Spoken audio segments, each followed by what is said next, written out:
Good morning. So welcome to the second day of this regional conference on investments. We are going to get, I would say, more into the more, I would say, practical details on how money could be allocated in forms of grants, but also private finance to projects, to your projects that want to come and get support in the different transport instruments that exist, the Connecting Europe Facility and DFC mostly, and to see also what type of support you can possibly get in order to get there if you're not, your project is not entirely at the stage at which stage you believe it can actually already go and access funding or access financing. So the point of this session will be centered on the blending call that the Commission has launched the 8th of February.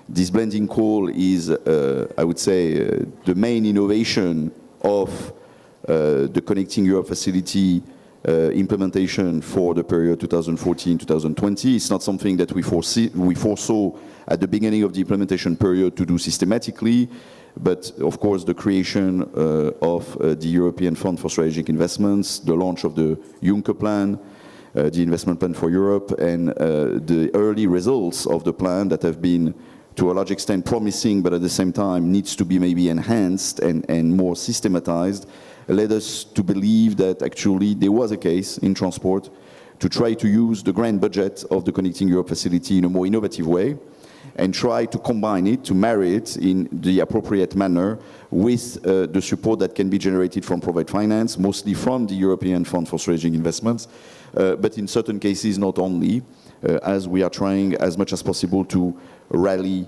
the projects that can come to us.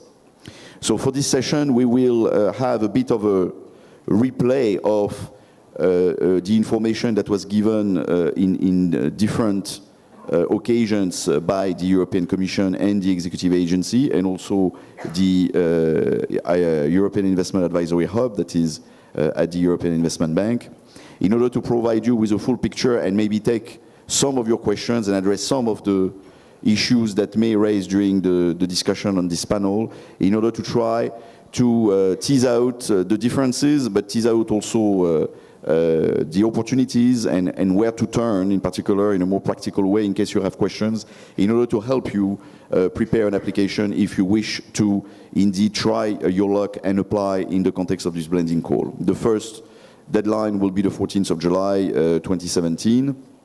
So the presentations we'll have that we will have today, this morning, will be first my colleague Giulio Marin that will present from the Commission the rationale and the main features of this blending call. Then I will turn to Mark van der Hagen next to me that will give us an overview, a more detailed overview of the conditions that apply to the call from the Executive Agency.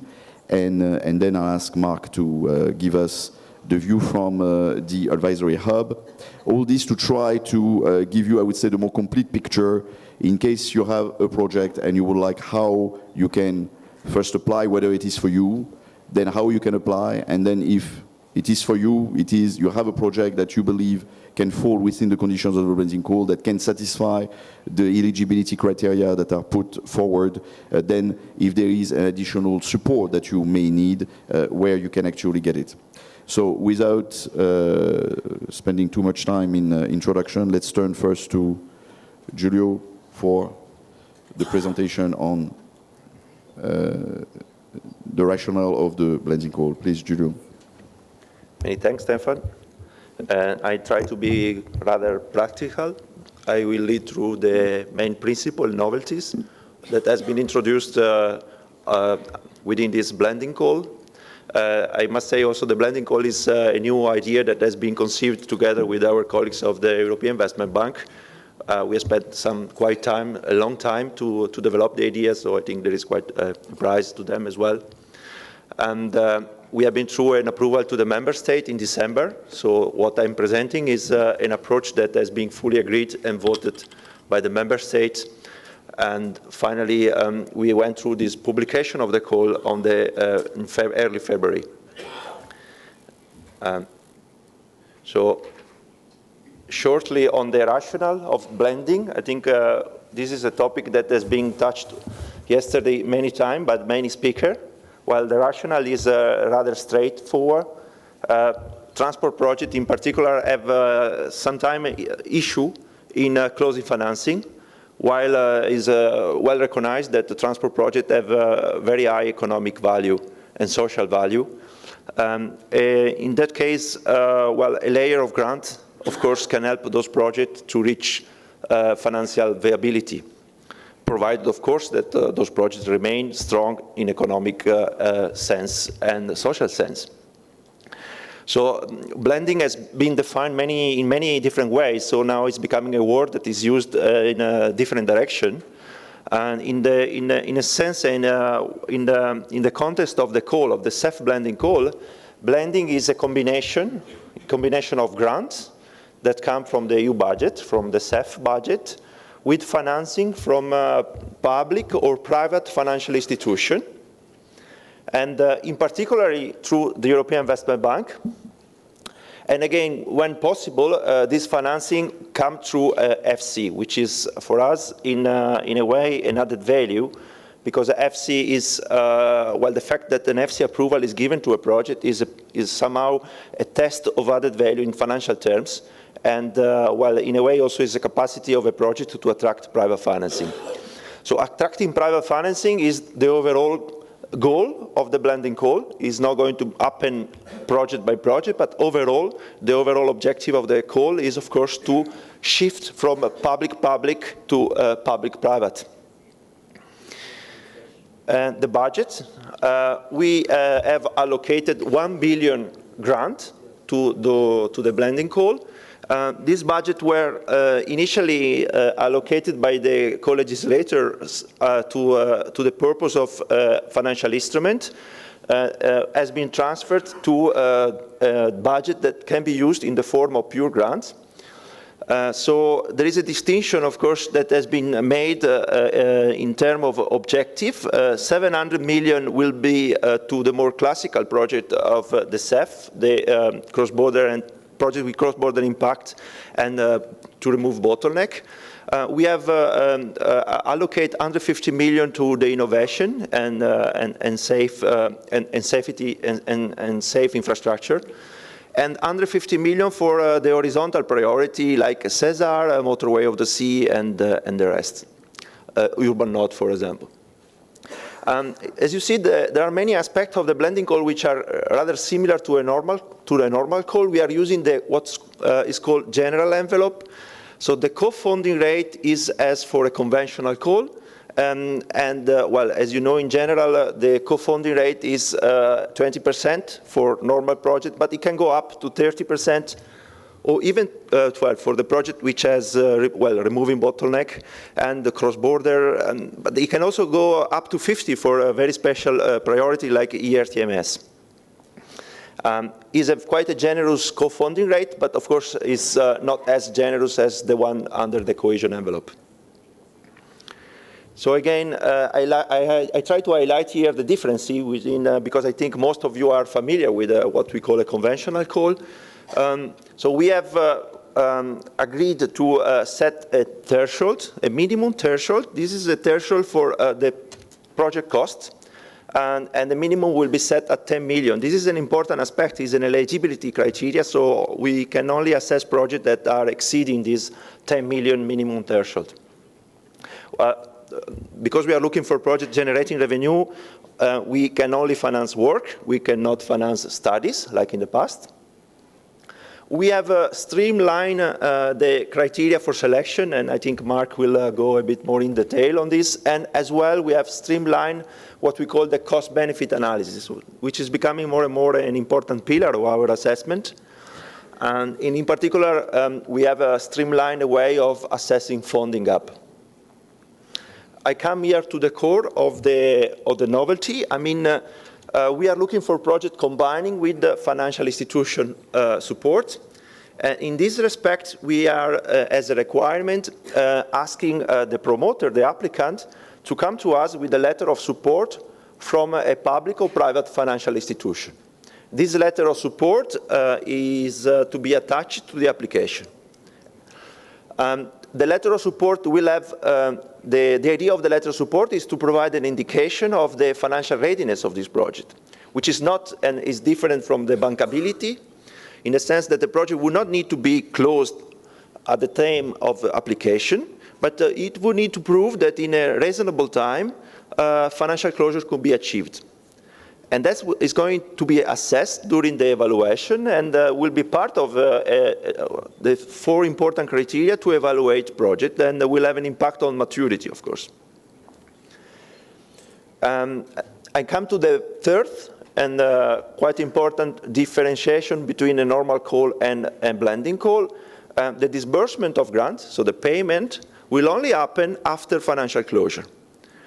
And then we will move for a normal implementation under the control of and monitoring of our executive agency, INEA. And that's another element of flexibility. We would allow the implementation of the action, of the activity, run up to 2023. In the past, for general envelope, was 2020. So this is quite an important element of flexibility. And this is, again, to allow project to combine. It will take more time, but then there will be, again, more time to implement. We think that altogether this package improves the discipline in having project well designed. The quality of the project will improve, and we think that with this kind of extra reassurance from the financial institution, the project will have a more smooth implementation. So I try to explain you the same idea through in the process. I hope that you can have a look and see clearly the slide on the screen. So I repeat the very same element, but in a way of a timeline. The call has been published early February. There is 2 deadlines for application, July 14 and November 30, 2017.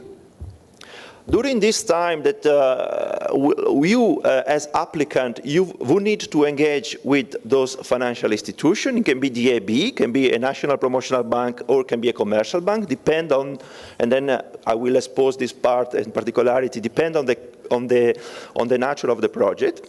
You will need to get this letter of support and then apply by the deadline.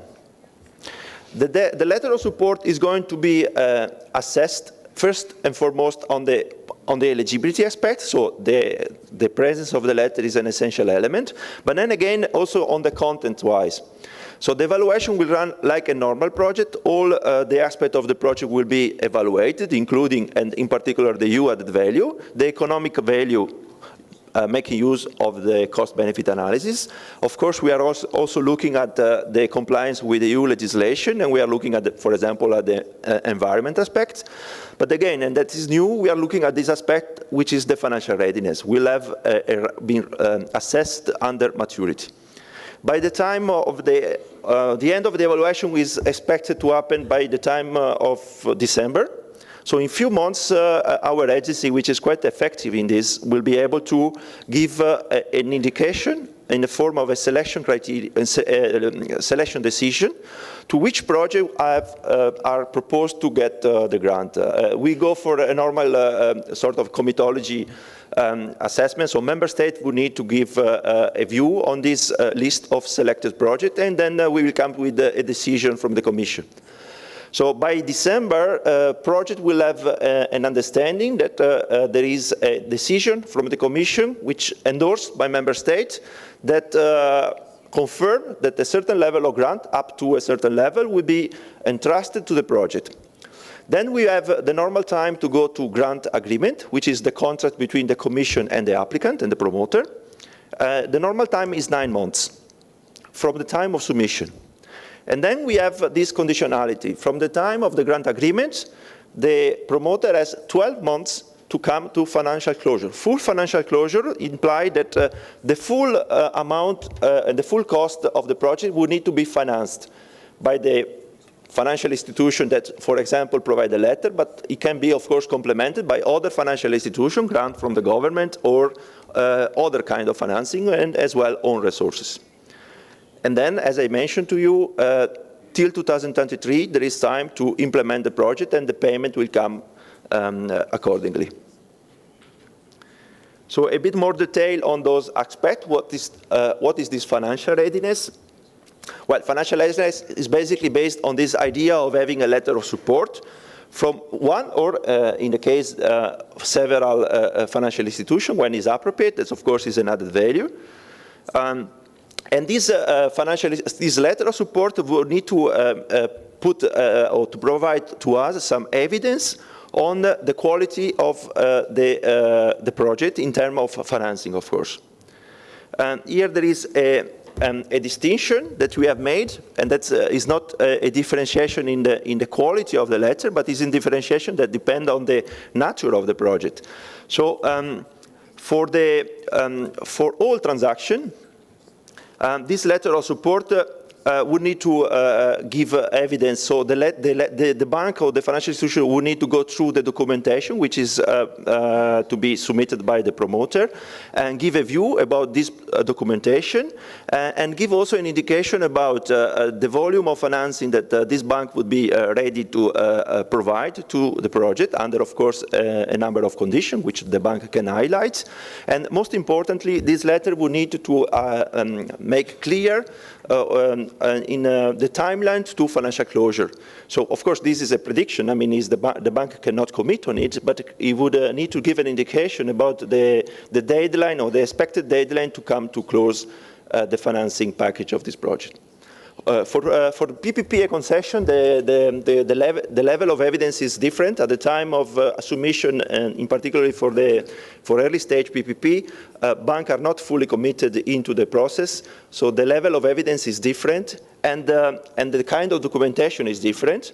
So we have provided in the two different forms, Form E and Form E, and the Form E1 and Form E2. So I invite you to have a look and screen the level and quality of documentation that will need to be summarized in this form at the time of application, and as well the level and kind of documentation that will need to be listed. And again, to come a bit even further on the detail, this is the example, is a template that is provided in the website of the INEA, so you can upload this template, and this is the template that we invite to follow to submit this letter. So again, the bank, drawing on the information that are provided by the applicant in the Form E1, in the general case, would need to give to us indication about, of course, the description of the project, and of course, the borrower, when appropriate, need to be identified.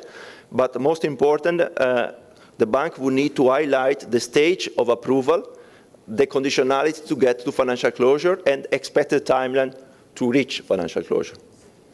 And as mentioned before, in the Form E1, the supporting documentation need to be summarized, so the outcome of the document need to be summarized, and the documents that are in the hand of the promoter need to be listed. We have a specific case for PPA concession, which is particularly important for early stage PPP. And the level of information included in the letter are of a certain extent of a less level of detail. The level of detail is less important. But I would invite you to look at the documentation. The quality of the documentation is important, and need to prove that the PPP has been well prepared. And I come to another aspect that also I mentioned before, and that's an important aspect, because that's, of course, make a distinction on the kind of project and the kind of combination you can have on blending. So for all projects, of course, the combination with EFSI is possible. So grant plus financing from EFSI is a possible combination for blending and is allowed. Now, when we go for a project of what you say EU added value or higher EU added value, so cross-border impact, removal of bottleneck, and as well project in cohesion member state, we allow all kind of combination. So for this kind of project, grant can be combined with financing from DIB, conventional loans, national promotional bank, or commercial bank. This is an important aspect that you would need to check at the very early stage of your project, And I would invite you, of course, to have a look at the FAQ that will be published shortly in the website of the EIB, to have an understanding and a better understanding of what we mean for cross-border impact.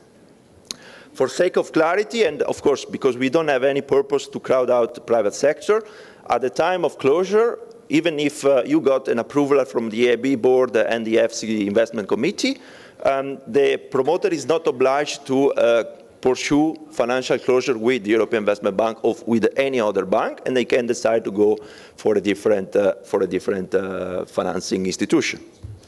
And what we mean for National Promotional Bank, a National Promotional Bank is a bank, so is an institution that has capacity to finance, but as a public mandate. So this is a very general and broader definition on National Promotional Bank. I come to the last slide, and I will not take much of time. The support action, of course, projects in some cases need preparation, need to accelerate preparation, because the deadline is quite approaching, I would say. And also at the more, say, higher level, a project may need to have a view of an advisory view on the quality of the documentation. So I think for that purpose, we have allocated a budget of 4 million, which come on the top of the budget the Commission has already allocated to the advisory hub. And I'm sure that Mark will have the chance to provide you some more clear indication of which kind of support you can get from now to the time of application, and of course from the time you get the grant to the time you come to financial closure. And I think with this I can close, and there are some useful links on the last slide that you can consult, and in particular I would invite you to consult the website of the executive agency to have the full list of the documents that you will need to submit at the time of application, and FAQ and guidance to applicant shortly. Thank you, Giulio. Actually, yes, we'll turn now to the executive agency in the form of Mark, who will give us more detailed information on the application process, but also the required documents that some of them were mentioned by Giulio in his presentation, and also a bit of more details on the selection process, right, Mark? Please, you can go ahead.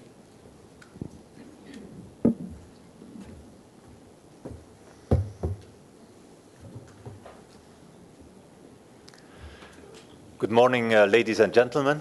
So from the side of INEA, indeed, as Stefan indicates, I will give you some more hands-on information about how to prepare the applications, and also how to introduce these applications at the time of submission of the proposal. But before doing that, I will provide you some background also to the call, and then once I have dealt with the key central part of my presentation, which is the submission of applications, I will also give you some further information on the next step, what happened to your applications in terms of evaluation, grant preparation in the framework of an overall timetable. So first, the background information on the call. First of all, the key document for you is the call text. So this call text is available on INEA's website, and it includes the following elements. It includes the reference to the priorities of the call, so the items, the priorities that can be subject to funding. It also gives the indication on the budget. It's very important for you. It also clearly stipulates which projects are admissible and are eligible for funding. Then we also provide, the call text also provide information on the selection and award criteria. And also there are a number of legal and financial provisions which are important for you to examine closely.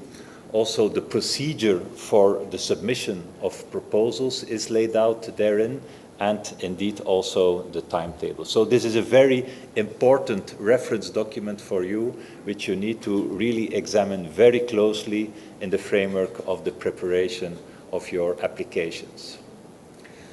So Giulio has already indicated to you the three main funding objectives under this blending call: bottlenecks and bridging missing links, sustainable and efficient transport, and also integration, interconnection, and interoperability. Let me now move a bit into, I would say, showing you in more detail what these are and also what are the budgets that are associated to that. Under the removing bottlenecks and bridging missing links, we have first of all the pre-identified projects on the corridors of the core network, which are for which a budget of 450 million is available. Apart from the pre-identified projects, there are also pre-identified projects on other sections of the core network, so which are beyond the corridors of the core network, for which 100 million of euros are available. And then we have also the priority on rail interoperability and ERTMS, for which respectively 50 and 100 million are available, so making it in total for this funding objective a sum of 700 million. The second funding objective is about sustainable and efficient transport, has two priorities: innovation and new technologies for 140 million, and also safe and secure infrastructure for 10 million. And then the third and last funding objective is integration and interconnection of modes and interoperability, for which there are a range of priorities. CESAR 40 million, ITS 40 million also, Motorways of the Sea, same budget. Actions in nodes for 10 million of budget available, and then finally the connections to and development of the multimodal logistic platforms, for which a budget of 20 million is available. What are now some specific features of this blending call? Giulio has already mentioned some of them. I could maybe add a new differentiation that we have introduced between action on the one hand. Action is already something that you know from the previous calls, but then we have also the specific project notion, which is something different compared to the action. So the action is all the activities for which you ask for grants funding. But in the framework of the blending call, on top of the grants, we also have, or you can also request support for financial instruments, for financing. And the activities that are subject to this financing can be different compared to the activities for which you have asked for grants, so the action.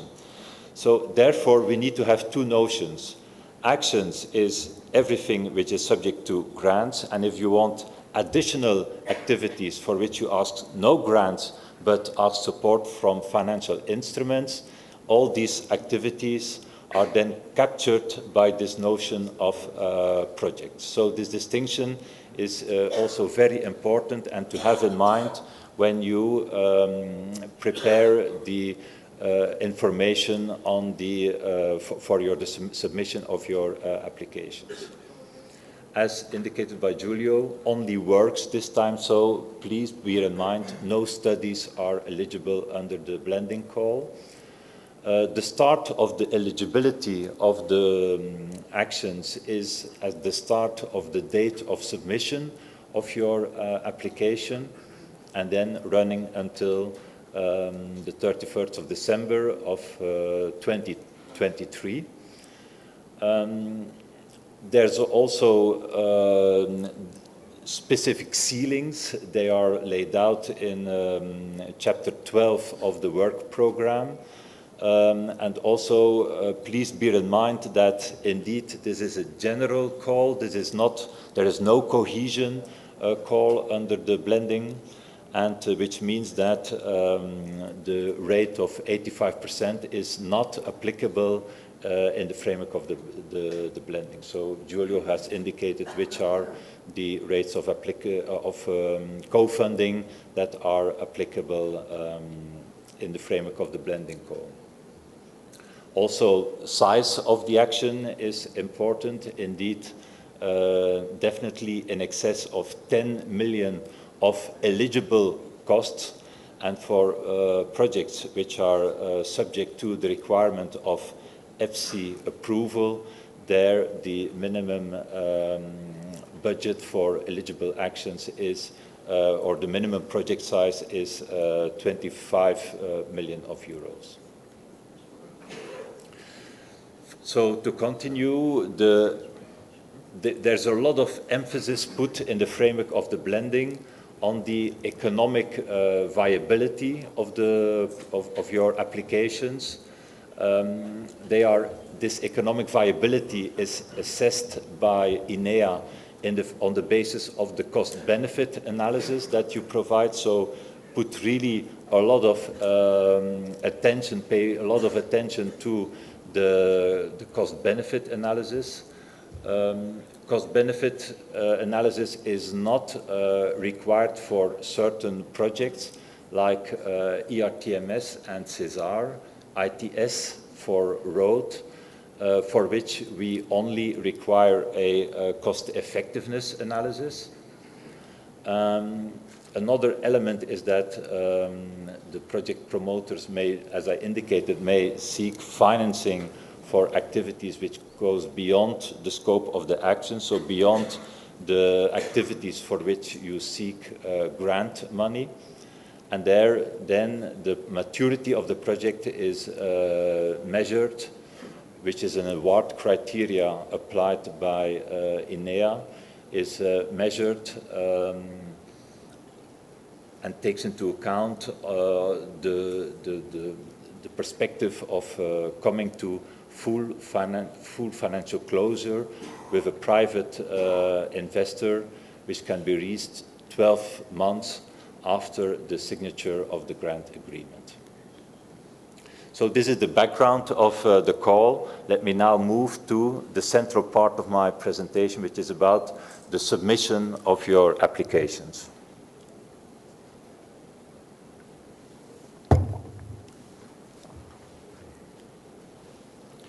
So the cutoff dates for this blending call is respectively 14 July and 30 November, which is a second cut-off date, which is an ultimate date of submitting your proposal, which is indicated in the call.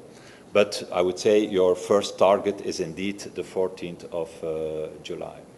There's a mandatory electronic submission only, so no paper submission, for which a module in our IT system, which is called TenTech, which has to be used, and this model allows you then indeed to comply with these requirements.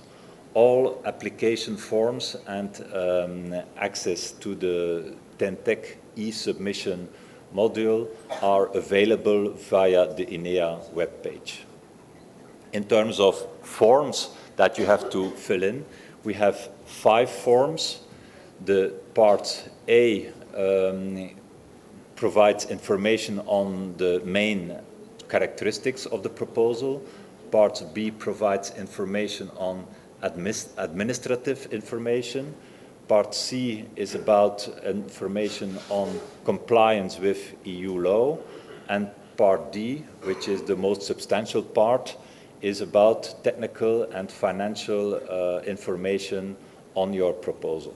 And then we have a new part, which is Part E, which is specific to the blending and provides information in relation to the financial readiness of the project being both activities covered under the action for which you ask grant money and activities also for which you seek financing from a private or public sector investor.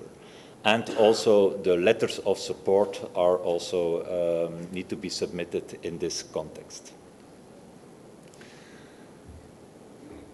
So in relation to submission of applications, the part A has to be encoded in TENTEC, so there are a structured form in which you have to put in all the information, and the other files have to be uploaded as separate documents. So we have a number of documents requiring signatures by the applicants and also by the authorizing member states. Then we have the different parts, the letter of support, and also all the annexes need to be uploaded as separate documents, including also the cost-benefit and the cost-effectiveness assessment. In terms of supporting of the reference documents for submission of your applications and all these documents are available on the INEA website or will be available very shortly. So we have the work program, we have the call text, we have the templates for the forms which you have to fill in, we have the guide for applicants, we have frequently asked questions, and then we have also a proposal checklist that help you verify if you have complied with all the requirements in relation to this blending call. A number of tips to increase your chances. First of all, start as early as possible. I hope that many of you have already started indeed with preparing your proposals. And also don't wait until the very last deadline with submitting your proposal, because it takes some time to also get used to this application form, and it's better to start that also relatively early. Write also as clearly and concisely as possible the key information in relation to your application, and then also use this checklist.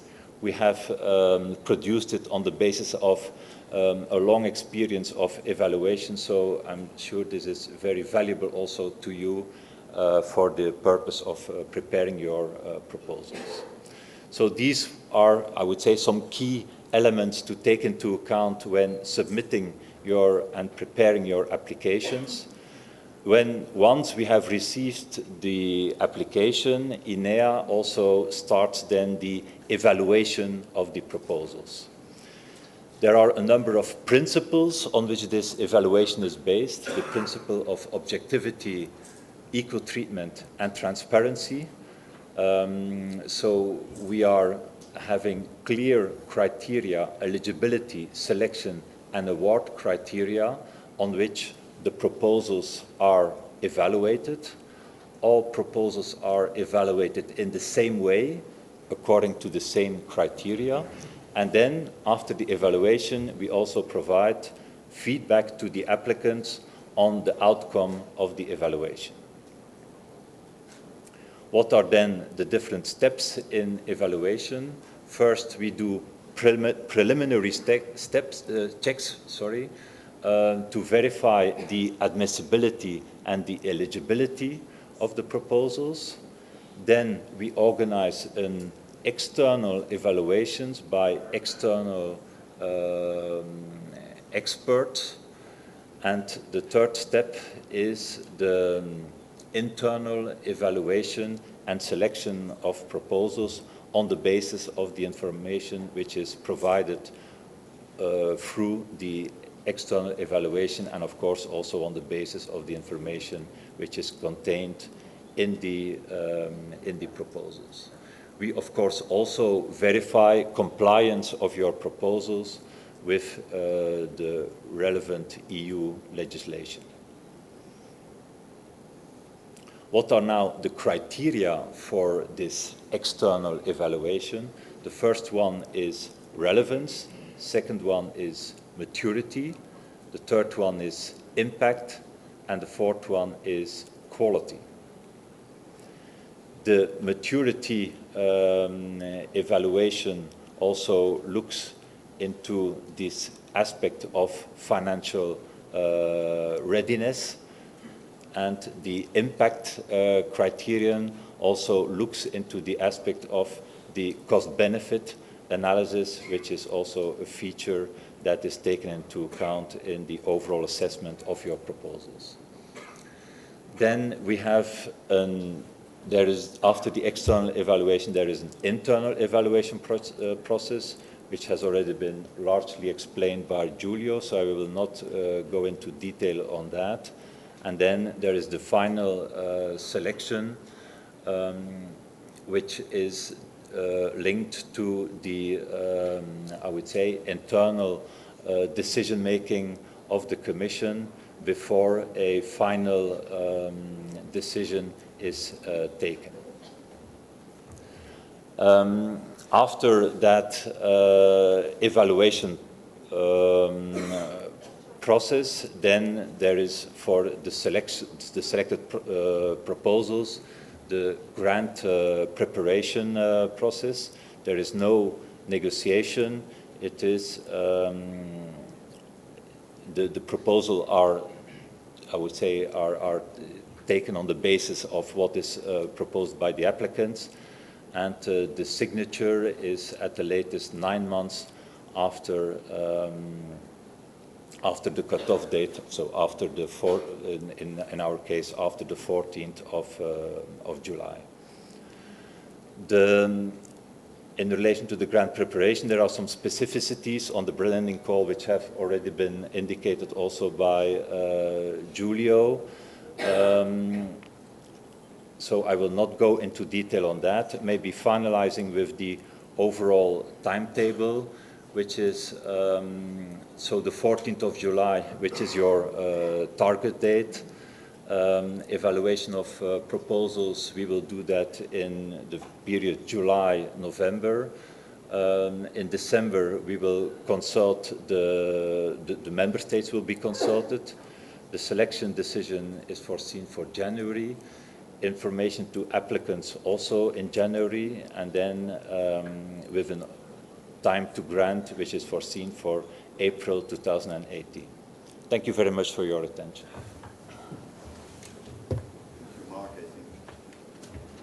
Thank you, Mark. I think we got all the, I would say, more details about the application and selection process. Now let's turn to Mark, another Mark from the Investment Hub, to explain what type of support applicants could get in the preparatory phases of this call, and also of the private finance element. Thank you, Mark. Okay. First of all, thanks to Giulio and Mark for an explanation of what is going to take place with the CEF blending. What I intend to do in the next 15 to 20 minutes is just explain a little bit of the context to what the hub is, because there was a number of mentions of the hub, or EIA, yesterday. And then I'll go into the detail of what we're proposing to do in terms of helping in the later slides. Okay.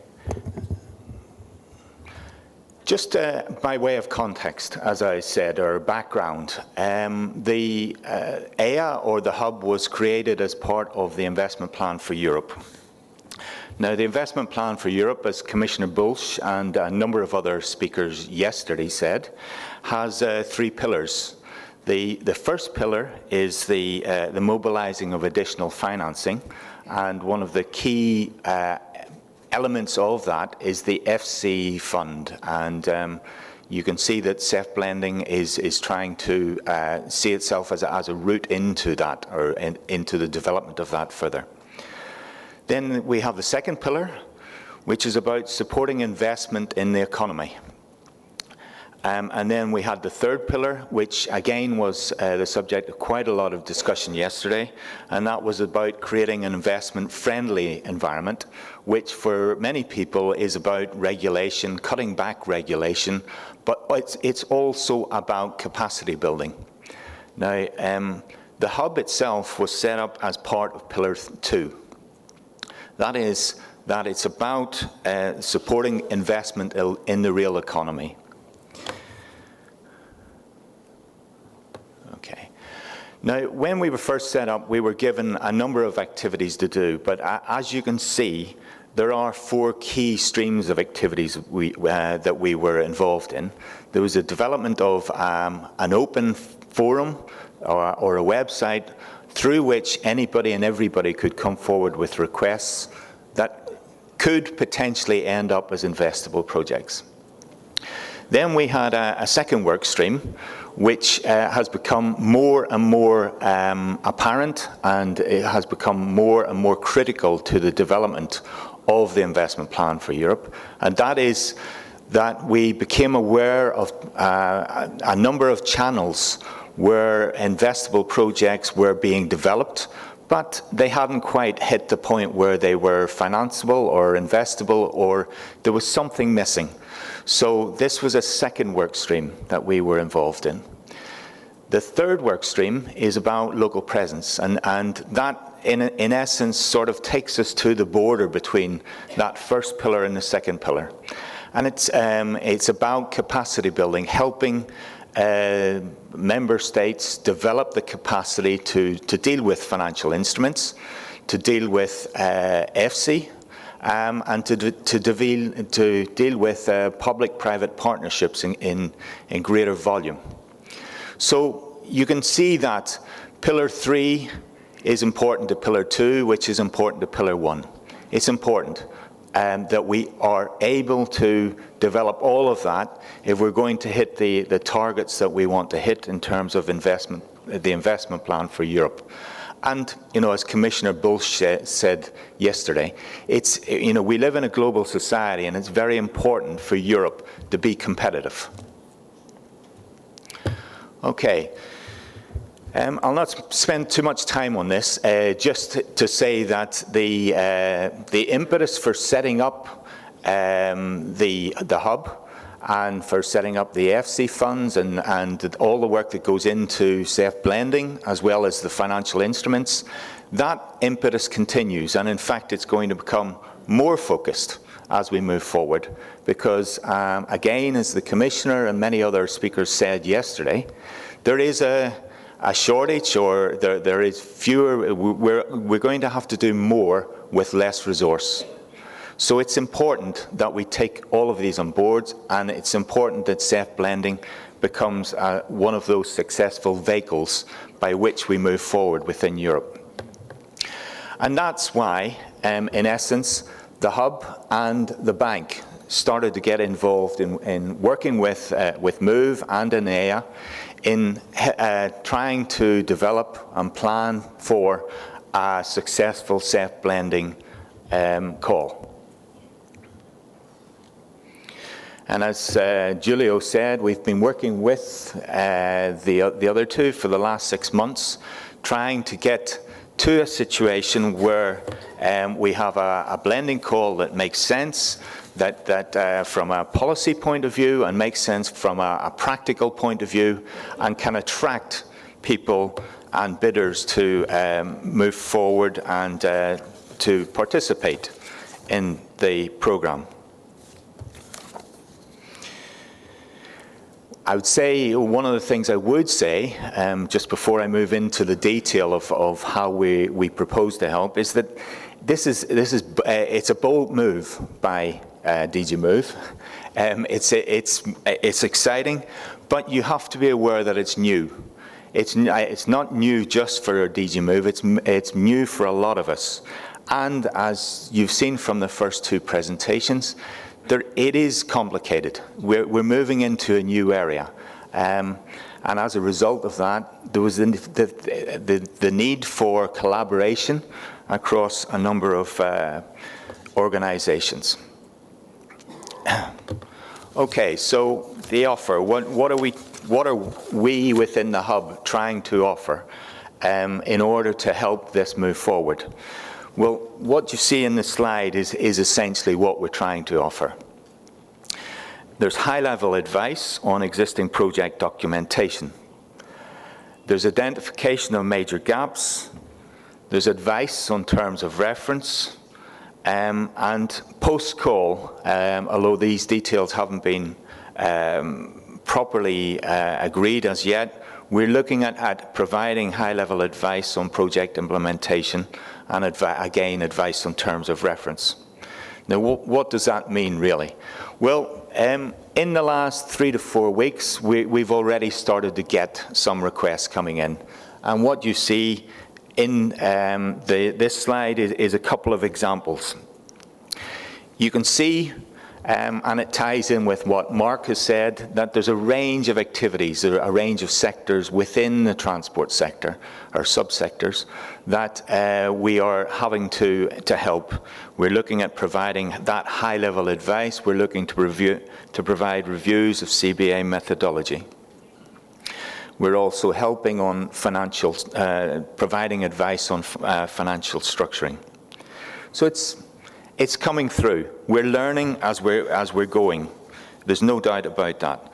One of the interesting things that comes through is that while the DG Move and INEA and ourselves looked at the idea and still are promoting the idea of a single point of contact, what in reality is actually happening is that some of the inquiries, some of the requests are coming through the normal channels.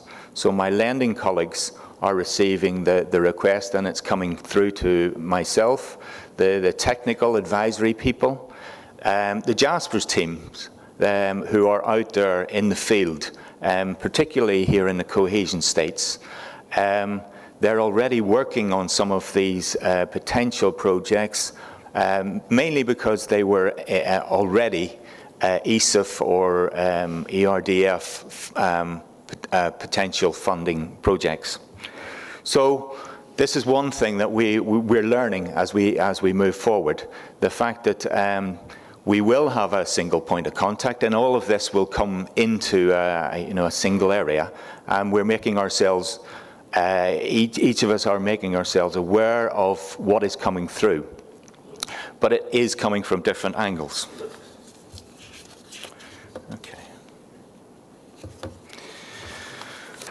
Okay, again, stress what I said earlier about how this is new and it's complicated, but it's about a collaboration across a number of organizations. And the main point of that collaboration is about helping potential project promoters develop their project to the point where it can be successful in safe blending.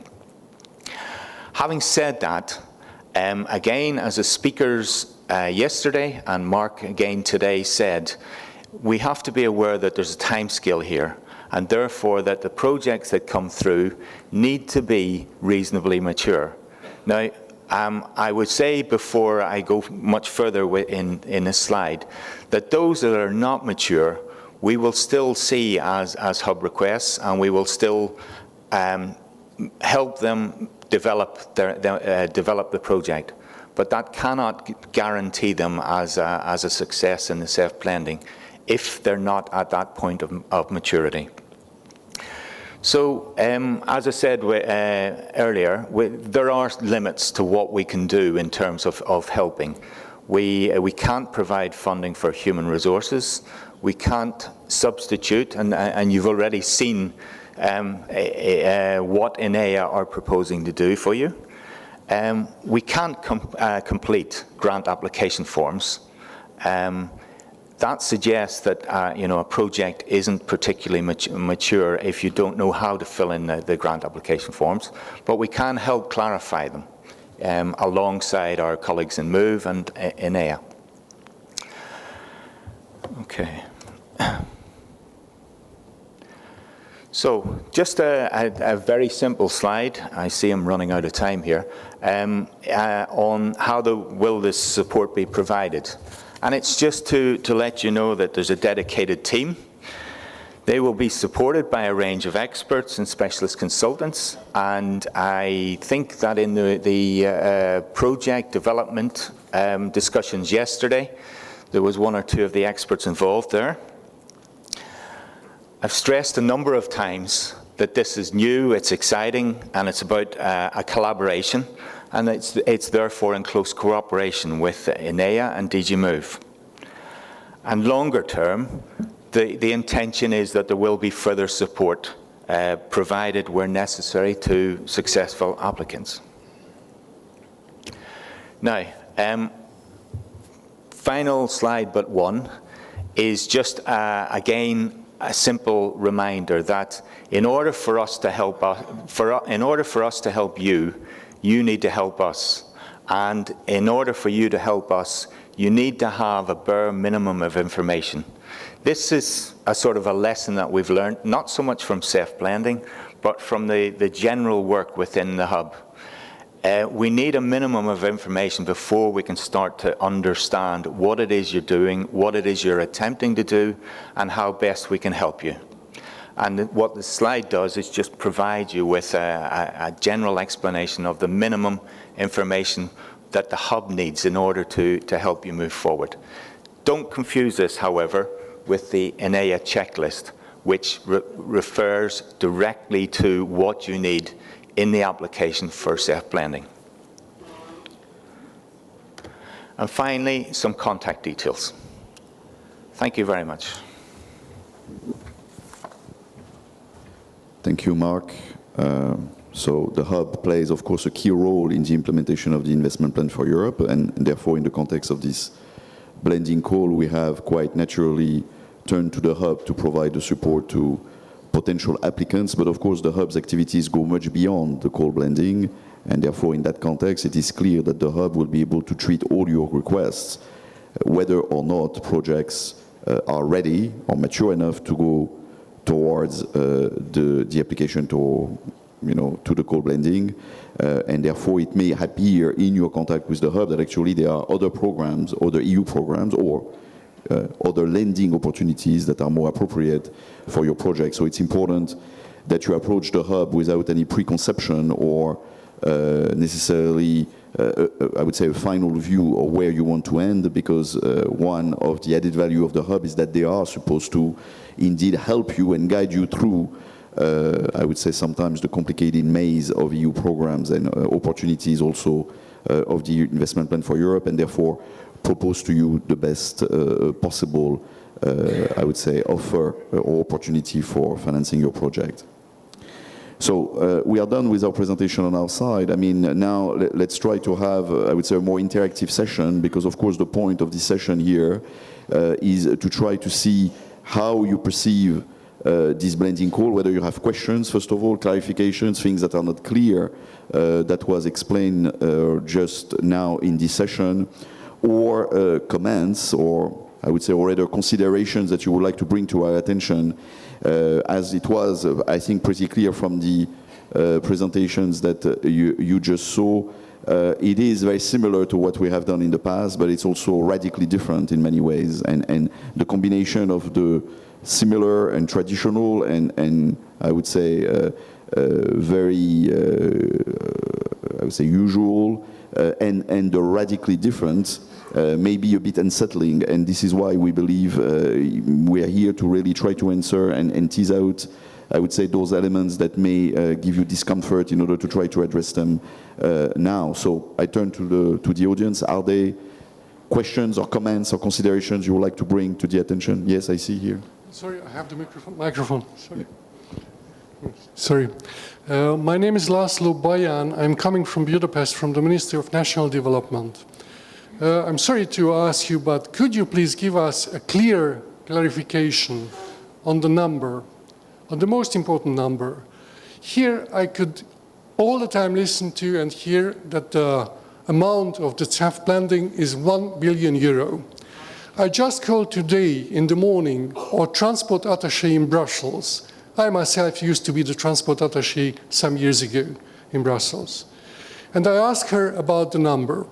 And it was told that the working party, the transport working party, is currently discussing about the most important number, this 1 billion euro, and they have come to a compromise proposal, at least the transport working party, that the amount should be just 50% of this. So it should be, instead of 1 billion euro, just 500 million euro. And this compromise proposal is then sent to the friends of the presidency, and it will go to the ECOFIN Council, I don't know when.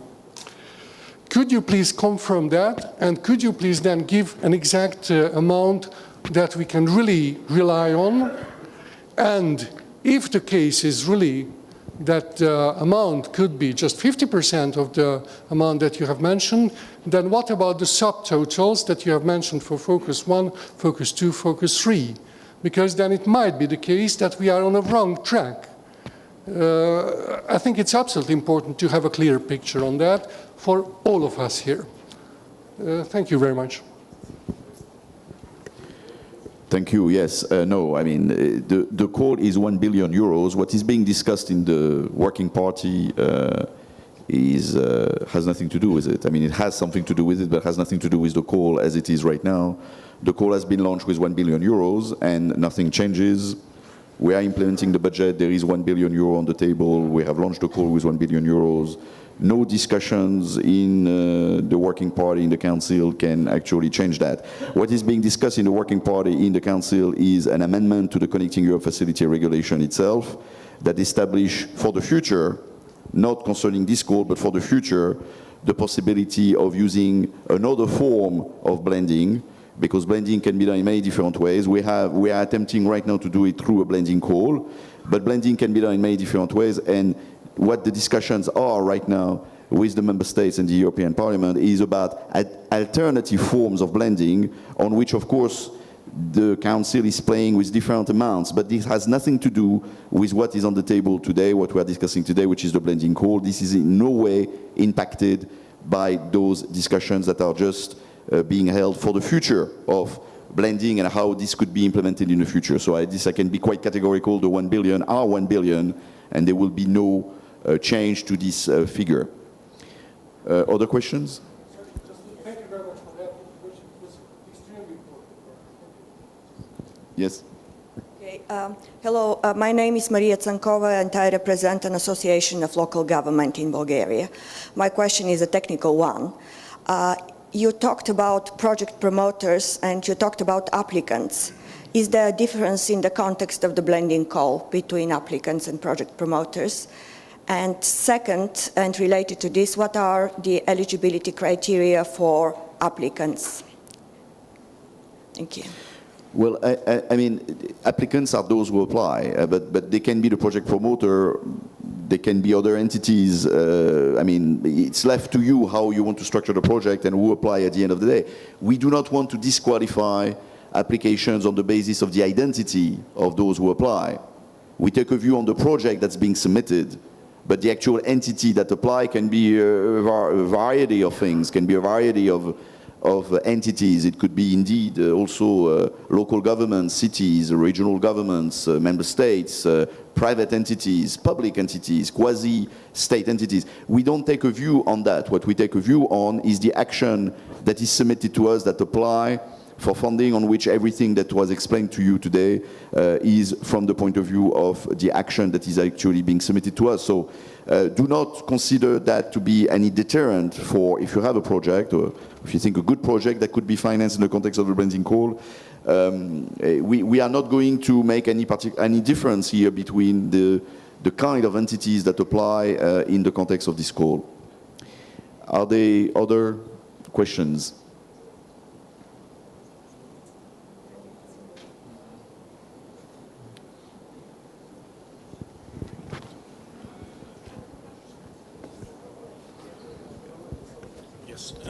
Hello, the name is Csaba Harsányi. I'm from the Hungarian Development Bank. One clarification question concerning the actions and the project. Did I understand correctly that when you apply for the there can be a difference between what you consider as a project when you apply for EIB co-financing and when you apply for the grant. Is that correct? Because EIB has a ceiling of 50% when it comes to co-financing projects. Now, what will be this 50% measured against? Yes, inevitably here in the context of this call, again, it's one of the difficulties we are facing is we are trying to marry two worlds that until now have not exactly the same rules of engagement. So in the context of the Connecting Europe Facility calls, indeed, we finance actions. Actions like Mark just explained a bit earlier are a range of activities for which you require grant funding. So this is what you need to apply for by the 14th of July deadline at 1700 hour. You need to provide an application that is centered on those activities that form an action on which you require grant funding. But of course, your larger projects could be not only the action as it is applied in the context of the blending call for grant funding, but it could be much broader than that and contain other elements for which you do not require grant funding at all, but for which you will require indeed private finance in the form, for example, of an EIB operation or a national promotional bank operation. And in that context, it is very important for us that we see the overall larger project in the context of the application, because of course that will give us the complete picture from which to judge whether the project has the necessary or has a chance to get the necessary support from the point of view of private finance. It is inevitable because of the restricted eligibility for the grant funding that we have to proceed in these two, I mean, in slightly different way. But of course, indeed, it's an important distinction to keep in mind. So what you apply is the activities in the form of an action for grant funding in a stricter sense, but what the project can be, and we will need to have information about that in the context of the application as well, but just information can be, of course, a much wider project to finance activities that are not necessarily open to grant funding. Yes, and to complement this information, you can broadly consider that information on the action needs to be put in application form D, and information on the project needs to be put in application form E. But keep in mind that the CBA needs to cover the full project. Thank you. Thank you, Mark, for this clarification. Any other questions, comments? It's difficult to see because we have the light right in our eyes, so. Yes? Sorry, just again, a short question for the information hub. Would it be possible to get this presentation, or is it possible to see it on the website? The last presentation.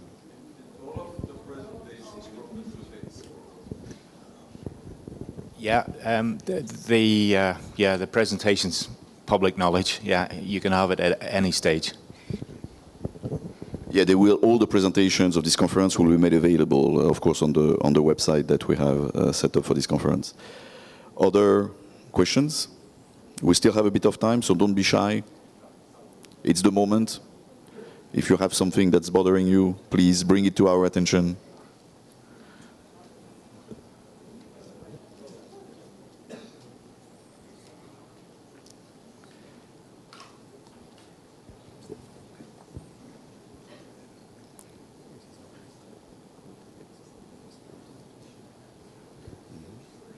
Yes, yes, again.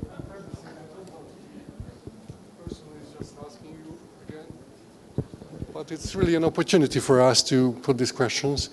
As to my knowledge, there is no separated envelope for the November deadline, for the cutoff date. Is there any possibility of having no resources anymore for November? So are we in a push, let's say, to submit our proposals by the July deadline? Or in case of a premature project, is it worth to wait longer to prepare the project better and to submit the project just by the November deadline?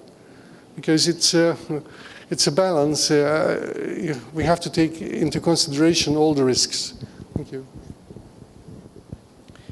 Yes, no, we have two deadlines because we want to give a bit of a overall picture into context of the blending call with those two deadlines, but it's clear that if indeed by the 14th of July deadline we receive enough proposals that can, good proposals, corresponds of course to the criteria we just explained to you today, that are good from the point of view of the EU added value, what it basically delivers for us for the network.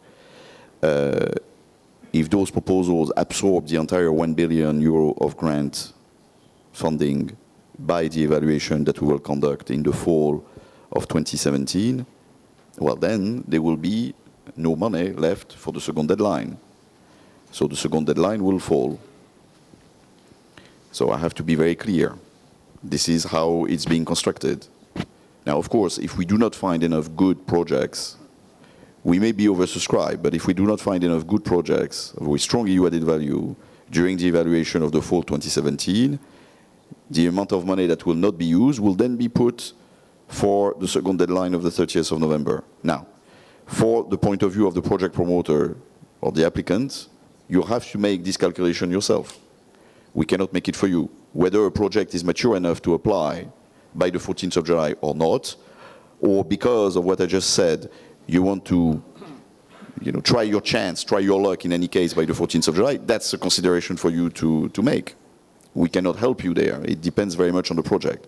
Maybe the hub can help you. Maybe the hub can give you a bit of a certain number of pointers about how mature your project is and therefore what are the chances that it passes, I would say, the evaluation criteria if it applies on the 14th of July or whether it needs more time. That, of course, you can turn to the hub for help there in evaluating this aspect, but at the end of the day, it's going to be a decision for you, not for the hub, a decision for you at the end of the day. So the hub can help, but at the end of the day, it's for you to decide whether you want to do it that way or not. And I have no way to predict right now. We are too early in the process to predict right now whether we will be oversubscribed or whether we will be able to select 1 billion euros of grants on this blending call. It's too early for us to predict. We see a lot of interest. It would be lying if I was not going to tell you that we see a lot of interest from many quarters, east and west, north and south, traditional infrastructure, innovation. I mean, lots of interest from many quarters, but whether this will materialize into actual applications and those applications will be good enough to be selected and therefore will be absorb the budget or not, this is way too early, of course, for us to say. And in any case, we are not going to be able to prejudge the outcome of the call until quite late in the fall of 2017. Other questions? I think we have maybe a couple of more minutes if there is one last pressing question. Yes?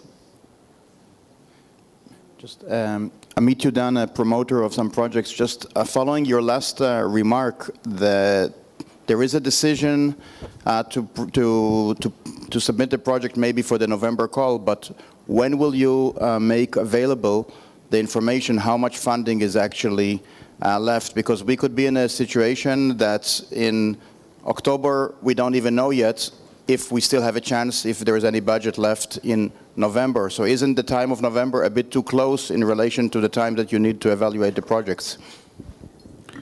Well, that's a good question. What of course we will do is that we will indicate the likely budget as early as we can during the fall of 2017. That depends, like I said, we cannot prejudge the evaluation until quite some time has been spent in that evaluation to have an idea where we stand, and we will make that information available in order to give to applicants, potential applicants, the clarity they need. But I take your point, of course, we're also considering the possibility of postponing that deadline, whether or not we are able to come out with a reasonable time frame for applicants to prepare their applications. That depends very much on how this will proceed. It depends crucially on an element that maybe is not so important for you on the side of applicants, but it's very important for us on the side of the executive agency and the Commission, which is how many applications we get. Because of course it makes a very material difference whether we get 50 applications by the 14 July deadline or if we get 300. Because if we get 300, of course, the agency will have then to organize itself with external evaluators, contract them out, organize their work, organize panels in Brussels to review, to confront their points of view on the projects. And then all this takes critically more time than if you do it for 300 projects or 50. So because there is an element of uncertainty here that, again, at this stage we are not able to reduce. So we will have to come back to it when the time comes and when we have a better idea where we are. Clearly, in the days after the 14th of July, the number of proposals received and the amount of EU contribution received will give you, and will make that available. We tweeted, Commissioner Bulc tweeted about it as soon as the results came for the third call, the 7th of February. So this information will be in the public domain immediately after the 14th of July or 15th of July, and you will know. That will give you, I would say, quite a pretty good picture of what's going to happen, also in terms of timing of where we stand. But I think that better than that we cannot really do right now because, again, we cannot foresee how many applications we will receive, how long it will take to process them, because we have to guarantee equal treatment. We have to make sure that they are all being given the proper attention on the side of the external evaluators and on the side of the whole machinery of the evaluation that we have for every call.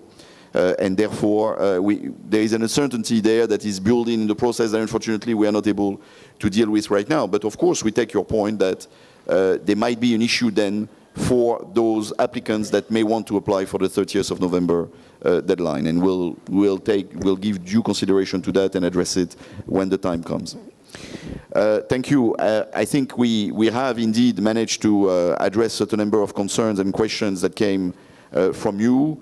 I think indeed to echo your word, Mark, Commissioner Bulc's bold move to launch this blending call is indeed an attempt that may sound complicated at once to marry the world of the investment plan and I would say the more traditional world of the blending of the calls, of the traditional calls that we have run for many years now under the TEN-T program and now under the Connecting Europe facility. But at the end of the day, and I would like to leave you with this consideration, at the end of the day we're always talking about the same thing.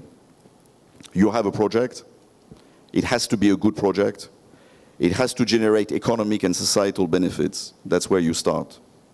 So if you have such a good project, the next question is, can this project, at least partially, generate revenue to repay financing, at least partially? If you have an answer yes to the first two questions, then you can consider whether, and that's the third question you need to ask yourself, whether a layer of grant support could address some of the shortcomings of your project in terms of funding, because the financing itself will not be enough based on the flow of revenue that you can predict in order for your project to fly and be financed and be successful. So I think if I can leave you with anything with those three questions, the project has to be good. It has to be able to at least partially generate revenue enough to reimburse part of the financing, to reimburse the financing part. And the third question is, indeed, to apply to the blending call, you must demonstrate that this financing part is not sufficient to be able to have a successful project and to be able to implement it. And if you have an answer that is yes to these three questions, then the blending call is for you, and then you should really invest in looking at the documents that are on the INEA websites. Contact maybe the advisory hub if you have additional questions in terms of preparatory phase, and engage with us then in this process. Thank you very much.